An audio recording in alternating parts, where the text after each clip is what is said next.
How come Raiden can't get no fighting time? Like, did they change Raiden up in the games after the 90s? Because in the 90s, Raiden fought. Like, I was waiting for him to do that classic, you know, when he flies at you and... I was waiting for that shit.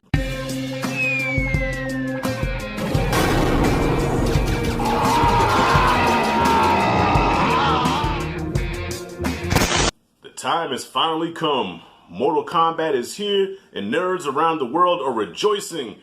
Happy Mortal Kombat Day, goddammit, it's here. And I watched this on my wall with my projector. Alright, don't be mad, don't hate. You making noise when I'm in production? Listen, I'm gonna throw something at you, man. Old school style. So yeah, y'all, Mortal Kombat. This is a non-spoiler review, so I'm not gonna get into spoilers, but it's Mortal Kombat. How can you spoil Mortal Kombat? But gotta say off rip, I enjoyed this movie. I enjoyed the shit out of it. Alright. It gave me what I wanted out of a Mortal Kombat fight. You got cool characters, some good-ass fights, a story I don't care about, and an ending that had me satisfied. I was clapping, I was applauding, and a lot of nice fatalities. Something that the first two Mortal Kombat movies did not give us. And, you know, I know the first movie is not really hard to top, even though it's a classic. Many love it, I love it. It brings back so much nostalgia, but it's not a hard movie to top. This one definitely surpassed it, but... like with any movie, as Cinema Sins would say, no movie is without sin. The problems that I had with this movie is the casting. Liu Kang, who was the star of the first two movies, you know, Annihilation shouldn't even count, but if I can keep it a buck, I did enjoy Annihilation when it first came out. I know it's a popular thing to shit on it, and it is terrible, but when it first dropped, I ain't gonna lie.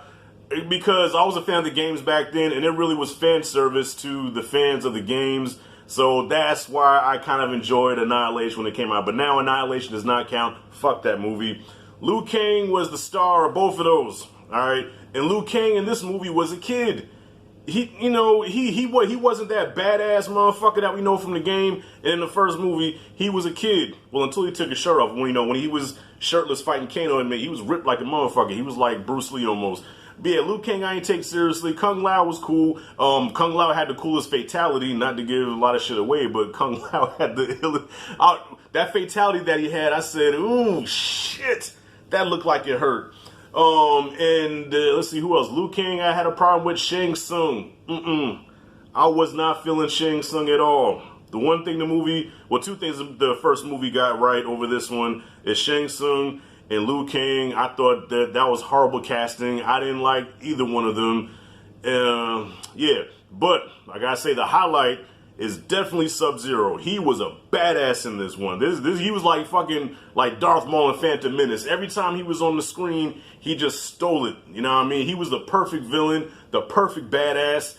And I want to see him again in future movies, because I think that's possible. It does set up for a sequel, and there's a tease to who's going to show up. Not a tease, but it's a reveal who's going to show up in the sequel. So, y'all, I'm begging y'all, everybody, support this movie, make this movie a lot of money so we can get a universe, sequels, spin-offs, whatever, because this was the beginning of something special, and I want to see where this franchise goes.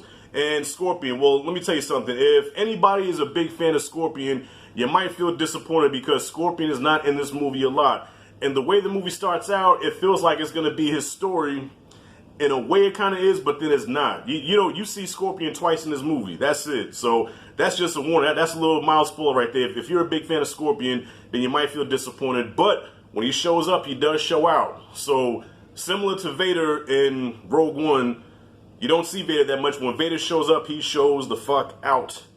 And that's Scorpion in this movie. I gotta say this also. Raiden was cool, but how come Raiden can't get no fighting time? Like, did they change Raiden up in the games after the 90s? Because in the 90s, Raiden fought. Like, I was waiting for him to do that classic, you know, when he flies at you and... I was waiting for that shit. How come we didn't... They could have gave us at least one... We could have got one of those. Kano, I thought, yeah, Kano was cool. He didn't look like Kano, at least the Kano that I know. Now, I haven't played a Mortal Kombat game since the late 90s, so I'm out of touch with the character upgrades and even new characters like this Cole Young guy. I never even heard of him, but I guess he's a character on the game, and he's the focus of this movie. So there were some characters that I didn't know of, but most of them I did. And of course, Goro was in here. Goro looks like Hulk with 4 arms. Okay, and a big upgrade from the Goro from the '95 movie. But I'm gonna give it props though. The '95 movie version of Goro, for its time, it was straight. It was straight. You know, you could tell it was a puppet. It was animatronic, but not a puppet. But yeah, it was animatronic. But it was believable at the time, and even to this day, it holds up a little bit. But yeah. Overall, y'all, this movie was a good time. Besides some pacing issues and besides some story that I didn't care about. Like, I really didn't follow the story. Like, you know, there was some exposition and some talking scenes, and I'm like, okay, whatever. Let's just get back to the fighting. That's what we came to see. And Shang Tsung sucked. Did I say that already? That Shang Tsung sucked? Yeah, he was horrible. I hated him in this movie. Wasn't he the same guy? Where do I recognize him from? I believe he was in The Dark Knight. Wasn't he the Asian guy in The Dark Knight that Batman kidnapped? And Joker was like, yeah, I know the squealers when I see one, and I could have sworn he was that guy. Oh, and another face I recognized in here too, and I had to laugh when I saw him. Because Jax, okay, I know Jax had a lot of memes and everything made about him, but I looked at the actor, I said, Ashtray. Ashtray, bitch! Yeah. So every time he showed up on screen, every time he fought, I couldn't help it, y'all. I can't help it. I kept saying, Ashtray, bitch! I'm gonna give Mortal Kombat a B. Really good time. Not a perfect movie. The casting kind of threw me off.